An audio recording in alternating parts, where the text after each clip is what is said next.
Salut à tous, c'est FC Campnia, j'espère que vous allez bien. On se retrouve pour une nouvelle vidéo. On va faire l'avant-match entre le FC Barcelone qui va affronter le Real Valladolid pour la 34e journée de la Liga. Le match se joue au Real de Valladolid. On va faire du coup vite fait sur l'état de forme de Real Valladolid. Ça va être vraiment une courte vidéo parce que franchement, il n'y a pas grand-chose à dire concernant le Real Valladolid. On va faire le 11 que je mettrai en place et la vidéo s'unira. Voilà, alors concernant le Real Valladolid, il faut savoir que voilà, c'est officiel, ils vont être relégués en deuxième division. Ils ont 16 points. Voilà, ils se font fumer par n'importe quelle équipe de la Liga. C'est très compliqué cette saison. Voilà, ils vont être relégués. Euh, le Real Valladolid, ils sont sur 7 matchs perdus. 7 matchs perdus, c'est énorme. Et leur dernière victoire, c'était en janvier, je crois le 11 janvier. Ça faisait 14 matchs d'affilée qu'ils n'avaient pas gagné. Pour vous dire que voilà, c'est très compliqué cette saison.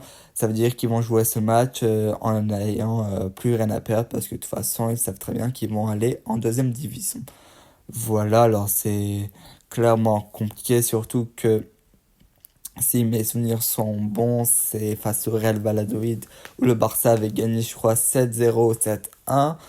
Voilà, alors ils sont en difficulté, tout le monde les tabasse, hein, franchement, le Barça est clairement favori, hein, franchement, ça serait fou de dire que le Barça n'est pas favori, ils sont clairement favoris, c'est pas parce que c'est au Real Valladolid que le Barça n'est pas favori, après faudra respecter l'adversaire, ça c'est sûr, mais honnêtement, vu l'état de forme du Real Valladolid, franchement, ça risque d'être compliqué pour eux. De toute façon, ils savent très bien que voilà, c'est fichu, ils peuvent pas se maintenir. Voilà, bon bref, ça a été très vite, voilà, je n'allais pas m'attarder plus que ça, ils ont pas non plus un effectif de ouf. Je pense qu'ils vont jouer au bloc pas parce qu'ils si c'est eux qui s'en ont pris 7 ça fait quand même beaucoup.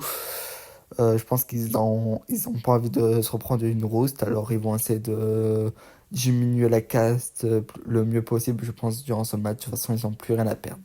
Voilà. Euh, Maintenant, je vais passer à mon 11 type parce que je vais pas revenir sur le match entre Barça et Inter. Voilà. Je fais un débrief. Voilà. Dans les cas, je vais mettre Chesney. À droite, je vais mettre Eric Garcia parce que Jules Koundé s'est blessé et il sera absent pour l'Inter et c'est-à-dire il est absent pour le Real Valladolid. Il y a, le but c'est qu'il soit présent pour une potentielle finale le 31 mai en Ligue des Champions. On verra bien comment ça se passe. En charnière centrale, je mets Araujo et Poco Barsi. Euh, je, vou- je voulais faire des rotations concernant la charnière centrale, mais il y a tellement peu de bons défenseurs. Bah, en tout cas, il n'y a pas non plus 10 000 très très bons défenseurs que voilà, on doit faire mettre Araro et Poco Barsi. À gauche, Inigo Martinez. Pour moi, je me dis, c'est le moment de mettre à gauche Inigo Martinez. Surtout que je pense pas que c'est un hasard si Gérard Martin, à la mi-temps, il a été remplacé. Je pense pas que c'est un hasard face à l'Inter, il a été remplacé et on a vu Inigo en deuxième mi-temps face à l'Inter. On l'a vu, il peut jouer à ce poste, il n'y a pas de souci. Il a été plutôt bon, hein, voilà, c'était plutôt convenable.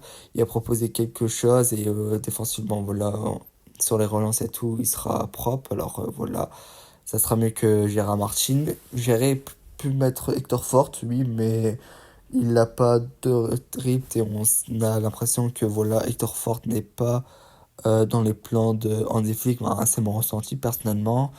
Et alors, pour que Inigo s'approprie mieux ce poste, le faire jouer face à Valladolid, c'est, je pense, une bonne chose. En double pivot, Gavi de Jong.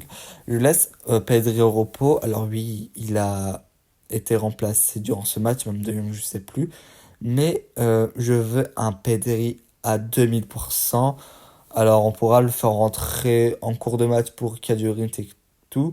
Mais je pense qu'un Pedri à 2000% peut faire très très mal à l'Inter. Et c'est la priorité, c'est l'Inter. Et faut éviter que Pedri se blesse. Et pour cela, le mettre remplaçant, personnellement, je le ferai. Et le faire reposer, ça fera du bien. Parce que ça serait bête de perdre Pedri, qui est pour moi ton élément le plus fort côté Barça. Si tu perds Pedri pour l'Inter, c'est chaud. Alors le faire reposer, il rentrera en cours de match de toute façon. En 10 je vais mettre Fermin. Parce que je le trouvais beaucoup plus intéressant que Daniel Mo sur ses derniers matchs. Et peut-être ça va donner un déclic pour Daniel Olmo pour le match contre l'Inter. On verra bien, je sais pas. À droite, je vais mettre Rafinha parce que je veux faire reposer la minimale pour l'avoir à 200% contre l'Inter. Parce que c'est pour moi parmi un des meilleurs joueurs, c'est la minimale. Tout simplement, et l'envie au match aller, il a fait danser Di Marco. Et au match retour, il peut être très intéressant et le voir encore à 2000% comme Pedri. Voilà. Pour moi, Pedri de la Mima, c'est le joueur. S'ils sont à 2000% face à Inter, ça peut être très intéressant. Alors voilà, je mettrai Rafinha à droite, à gauche Ansu Fati pour que lui il y a du temps de jeu et pourquoi pas il met un but contre le Real Valladolid, monter en confiance et pourquoi pas aider le Barça face à l'Inter et face au Real, il pourra être important il retrouve sa confiance. Je pense que qu'il retrouvera sa confiance, ça pourra être bien et intéressant pour lui. Et en 9 je vais mettre Ferran Torres. Parce que voilà, il pourra marquer encore et être en confiance. Et Lewandowski, de toute façon, ne pourra pas être prêt face à l'Inter. Et du coup, il n'est pas prêt pour le Real Valladolid. Voilà mon type. Je fais quelques rotations, mais je reste comme avec un 11 compétitif. Le Barça est clairement favori. Il y a de grandes chances. Attention, je dis pas que voilà, c'est fait. Mais il y a de grandes chances, vu l'état de forme du Real Valladolid, que le Barça gagne ce match. Et pour se mettre en confiance pour l'Inter. On se retrouvera pour le débrief de match. Si la vidéo vous a plu, n'hésitez pas de liker, de commenter, de partager et vous abonner. Ça fait toujours plaisir. Au revoir.